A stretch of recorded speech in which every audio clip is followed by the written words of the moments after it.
नमस्कार बच्चों, आज मैं बात करने जा रही हूँ 11वीं कक्षा के विषय हिंदी ऐच्छिक के बारे में। आप जान चुके हैं कि जो हिंदी ऐच्छिक का पाठ्यक्रम है उसे दो भागों में विभाजित किया गया है, प्रथम सत्र और द्वितीय सत्र। प्रथम सत्र का पाठ्यक्रम भी आप जानते हैं और उसमें से काफ़ी हद तक आपने कर भी लिया है, लेकिन यदि यह पता चल जाए कि प्रश्न पत्र किस तरह का आएगा तो तैयारी करने के लिए एक सही दिशा प्राप्त हो जाती है। इसीलिए ही हम प्रथम सत्र के प्रतिदर्श प्रश्न पत्र यानी सैंपल पेपर के बारे में बात करेंगे। इस सैंपल पेपर का जो पहला भाग है खंड क, जिसमें प्रश्न संख्या 1 व 2 है, वह हम पहले ही एक वीडियो के माध्यम से कर चुके हैं, जिसमें आपने देखा था अपठित गद्यांश और अपठित पद्यांश पर आधारित बहुविकल्पीय प्रश्न। और जो प्रश्न संख्या 3 से लेकर 7 तक हैं वे भी बहुविकल्पीय हैं और अंतराभाग 1, अंतराल भाग 1 व अभिव्यक्ति और माध्यम पर आधारित हैं। आज हम उन प्रश्नों की बात करते हैं और आज के इस वीडियो को देख लेने के पश्चात आप अब पूरी तरह से जान जाएंगे कि प्रथम सत्र का आपका प्रश्न पत्र किस तरह का आने वाला है। तो सही तरीका जान करके आप अच्छी तरह से तैयारी शुरू कीजिए और इसके लिए जहाँ कहीं आपको कुछ भी समस्या आए, आप मुझसे मदद यदि चाहते हैं तो मैं सदैव उपलब्ध हूँ आपके पास और आप मुझसे पूछ सकते हैं। आप मुझे अपनी समस्या कमेंट बॉक्स में लिख करके भेजिए, मैं उसे हल करने का पूरा प्रयास करूँगी। लेकिन उसके लिए आवश्यक होगा, यदि आपने अभी तक चैनल को सब्सक्राइब नहीं किया तो वो कर लीजिए और साथ ही बेल आइकन को भी दबाइएगा ताकि मेरी हर लेटेस्ट वीडियो के अपडेट्स आप तक पहुंच सकें। और इसके साथ ही आइए बच्चों, शुरू करते हैं हम इस वीडियो को। और यदि आपको ये वीडियो पसंद आए तो इसे लाइक व शेयर करना मत भूलिएगा। बच्चों, प्रतिदर्श प्रश्न पत्र के खंड क में प्रश्न संख्या 1 व 2 थे, जो कि अपठित गद्यांश और अपठित पद्यांश पर आधारित थे। और आज हम कर रहे हैं खंड ख, जो कि अभिव्यक्ति और माध्यम पर आधारित है। और इसमें प्रश्न संख्या 3 में एक एक अंक वाले 5 प्रश्न हैं, जिनमें से पहला प्रश्न है, भारत में पहला छापाखाना कब और कहाँ खुला? 1556 गोवा में, 1526 कोलकाता में, 1826 कोलकाता में या 1586 लखनऊ में। इन चारों विकल्पों में से सही विकल्प है 1556 में गोवा में। प्रश्न संख्या 2, रेडियो का आविष्कार किसने किया? 4 विकल्प हैं, क जेम्स ऑगस्ट हिकी, ख जी मार्कोनी, ग ग्राहम बेल या फिर घ थॉमस अल्वा एडिसन। तो इसका सही उत्तर क्या होगा? ख विकल्प जी मार्कोनी। और प्रश्न संख्या 3, निम्नलिखित में से समाचार का कौन सा तत्व नहीं है? इसके 4 विकल्प हैं, नवीनता, निकटता, जनरुचि या कनिष्ठता। तो सही उत्तर क्या होगा? कनिष्ठता, क्योंकि कनिष्ठता का अर्थ होता है कठिनाई और समाचार के जो आवश्यक तत्व हैं उनमें कनिष्ठता नहीं होती। चौथा प्रश्न, पत्रकारिता के मूल में कौन सा भाव रहता है? जिज्ञासा, संघर्ष, प्रभाव या अनोखापन। तो सही उत्तर होगा क जिज्ञासा। 5वां प्रश्न है, the diary of a young girl किसके द्वारा लिखी गई? इसके रचयिता का नाम बताना है, रामवृक्ष बेनीपुरी, एनी फ्रैंक, गजानन माधव मुक्तिबोध या राहुल सांकृत्यायन। सही उत्तर होगा ख एनी फ्रैंक। अब हम आगे बढ़ते हैं खंड ग की ओर। खंड ग पाठ्य पुस्तक और अनुपूरक पाठ्य पुस्तक पर आधारित प्रश्नों से संबंधित है। 17 अंक का कुल प्रश्न इसमें से आने वाला है, जिसके अंदर हमें प्रश्न संख्या 4, 5, 6 और 7 मिलने वाले हैं। तो चौथा प्रश्न देख लेते हैं। इसके अंदर भी हमें एक एक अंक वाले 5 बहुविकल्पीय प्रश्न दिखाई देंगे, पर उससे पहले इस दिए गए काव्यांश को पढ़ लेते हैं। सुनीरी सखी जद पी नंद लालही, नाना भांति नचावती, मुरली तऊ गोपाल ही भावती। राखती एक पाई ठाड़ो करी, अति अधिकार जनावती। कोमल तल आज्ञा करवावती, कटि टेढ़ो वै आवती। अति आधीन सुजान कनोड़े, गिरधर नार नवावती। आपुन पोड़ी अधर सज्जा पर, कर पल्लव पलुटावती। भ्रिकुटि कुटिल नैन नासा पुट, हम पर कोप करावती। सूर प्रसन्न जानिए को चिन्ह, धरती शीस डुलावती। मुरली तऊ गोपाल ही भावती। प्रश्न संख्या 1, उपर्युक्त काव्यांश में गोपियां किसके प्रति अपना रोष व्यक्त कर रही हैं? कृष्ण, राधा, मुरली या गऊ के प्रति?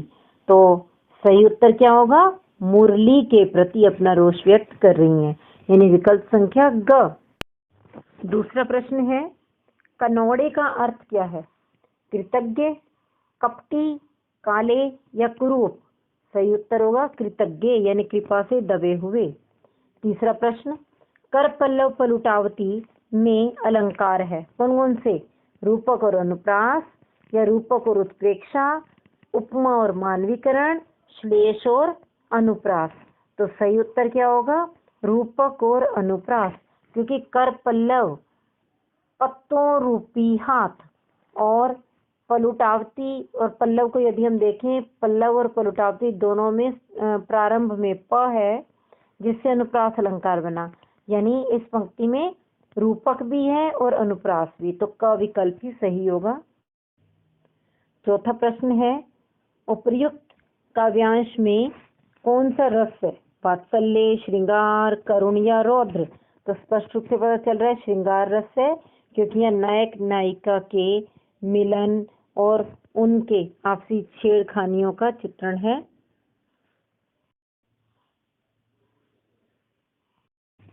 आगे प्रश्न संख्या 5, आपुन पौड़ी अधर सज्जा पर किसकी ओर संकेत करता है?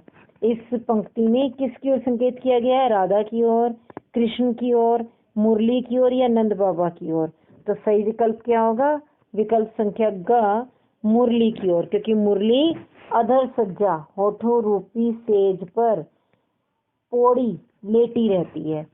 यहाँ पर मुरली के लिए कहा गया है कि वह स्वयं तो होठों रूपी सेज पर लेटी रहती है और श्री कृष्ण के होठों पर वह विराजमान होती है। अब है 5वां प्रश्न, जो कि पठित गद्यांश पर आधारित है, और इसमें भी 5 बहुविकल्पीय प्रश्न हमें मिलेंगे। पहले हम गद्यांश को देख लेते हैं। सिद्धेश्वरी पर जैसे नशा चढ़ गया था, उन्माद की रोगिणी की भांति बड़बड़ाने लगी, पागल नहीं है, बड़ा होशियार है, उस जमाने का कोई महात्मा है, मोहन तो उसकी बड़ी इज्जत करता है। आज कह रहा था कि भैया की शहर में बड़ी इज्जत होती है, पढ़ने लिखने वालों में बड़ा आदर होता है, और बड़का तो छोटे भाइयों पर जान देता है। दुनिया में वह सब कुछ सह सकता है, पर यह नहीं देख सकता कि उसके प्रमोद को कुछ हो जाए। अब इस पर आधारित पहला प्रश्न देखिए, उपर्युक्त गद्यांश किस पाठ से लिया गया है? ईदगाह, दोपहर का भोजन, टॉर्च बेचने वाले या अंडे के छिलके? तो बच्चों आप देखते ही पहचान गए होंगे यह कौन सा पाठ है। विकल्प संख्या ख, दोपहर का भोजन। दूसरा प्रश्न, सभी भाइयों में से प्रमोद का स्थान कौन सा है, यानी वह कौन से नंबर पर है जिसका नाम प्रमोद है? सबसे बड़ा, मंझला, सबसे छोटा, या स्पष्टतः नहीं कहा जा सकता? तो यहाँ उत्तर होगा ग, सबसे छोटा, जो कि चारपाई पर लेटा हुआ था और बीमार था, उसका नाम था प्रमोद। और तीसरा प्रश्न है, सिद्धेश्वरी किससे बात कर रही है? मुंशी जी से, रामचंद्र से, मोहन से, या फिर प्रमोद से? तो सही उत्तर क्या होगा? मुंशी जी से बात कर रही, यानी विकल्प संख्या क। आगे प्रश्न संख्या 4, उन्माद की रोगिणी की भांति बड़बड़ाने लगी। इस पंक्ति से अमरकांत जी सिद्धेश्वरी की किस दशा को व्यक्त कर रहे हैं? अभावग्रस्त गृहिणी की मनोदशा, नशे से प्रभावित, अभिनय में पारंगत या मानसिक असंतुलन? तो यहाँ पर अभावग्रस्त गृहिणी की मनोदशा की ओर चित्रण है। 5वां प्रश्न, उपर्युक्त गद्यांश में सिद्धेश्वरी का मंतव्य है। क्या मंतव्य है? बेटे का गुणगान करना या पति से सच्चाई छुपाना या घर के सदस्यों को बेवकूफ बनाना या परिवार को एकजुट रखना? तो सही उत्तर क्या होगा? परिवार को एकजुट रखना, विकल्प संख्या घ। अब हम पहुंचे प्रश्न संख्या 6 पर। निम्नलिखित 6 भागों में से किन्हीं 4 प्रश्नों के सही उत्तर वाले विकल्प चुनिए। यानी यहाँ पर हमें गद्यांश या पद्यांश तो नहीं दिया गया, लेकिन ये है फिर भी हमारी अंतरा के ही प्रश्नों में से, गद्यांश में से भी और पद्यांश में से भी 3-3 प्रश्न हैं। कुल 6 में से हमें करने 4 होंगे। तो पहला प्रश्न देखते हैं। ईदगाह कहानी में मेले में महमूद ने क्या खरीदा? भिश्ती, सिपाही, वकील या धोबिन? महमूद जो कि हामिद का दोस्त था, उसने सिपाही खरीदा था। तो ख विकल्प सही है। अगला प्रश्न देखिए, प्रश्न संख्या 2 है। हरिशंकर परसाई ने टार्च बेचने वाली कंपनी का क्या नाम बताया है? सूरज छाप, चंदा छाप, कछुआ छाप या मुर्गा छाप? सही उत्तर क्या है? सूरज छाप। तीसरा प्रश्न है। टार्च बेचने वाले कहानी में दोनों दोस्त कितने वर्ष बाद दोबारा मिले? 4, 5, 6 या 7? सही उत्तर क्या होगा? 5। चौथा प्रश्न, कबीर दास ने अपने पदों में किस भाषा का प्रयोग किया है? खड़ी बोली, ब्रजभाषा, सदुकड़ी या फिर उर्दू? तो सही उत्तर क्या होगा? ग, सदुकड़ी। 5वां प्रश्न, सूरदास के पद खेलन में कोका को गोसैया में हरि के हारने पर जीतता कौन है? श्रीदामा, सुदामा, सत्यभामा या फिर बलराम? सही उत्तर क्या होगा? क, श्रीदामा। छठा प्रश्न है। गोपी क्यों श्याम रंग में डूब कर भी उसे निचोड़ना नहीं चाहती? कारण बताए हुए हैं। पहला कारण, उसे काला रंग पसंद है। दूसरा, वह कृष्ण प्रेम से स्वयं को अलग नहीं करना चाहती। अगला है, उसे डर है कि और कोई दूसरा रंग ना डाल दे, या फिर वह काम से जी चुराती है। तो सही विकल्प क्या होगा? ख, वह कृष्ण प्रेम से स्वयं को अलग नहीं करना चाहती। अब 7वां प्रश्न है, जिसमें अंतराल भाग 1 के दिए गए 5 प्रश्नों में से किन्हीं 3 प्रश्नों के सही उत्तर देने हैं। पहला प्रश्न है, अंडे के छिलके एकांकी में राधा के पति का नाम क्या है? माधव, गोपाल, श्याम या मोहन? तो आप पहचान गए होंगे कि राधा के पति का नाम है माधव, विकल्प संख्या क। दूसरा प्रश्न है, एकांकी में चंद्रकांता संतति कौन पढ़ता है? जमुना, वीणा, राधा या उपयुक्त में से कोई नहीं? तो सही उत्तर क्या है? ग, राधा।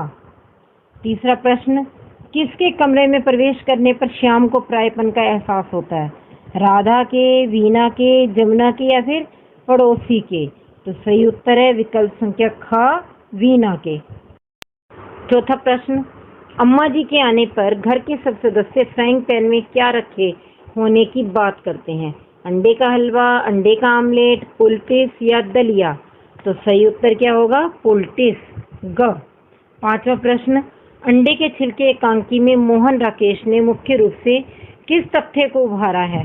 परिवार के सभी लोगों की आत्मीयता व परस्पर घनिष्ठता, सभी सदस्यों की भिन्न भिन्न रुचियां, नई और पुरानी पीढ़ी की सोच का अंतर या उपयुक्त सभी?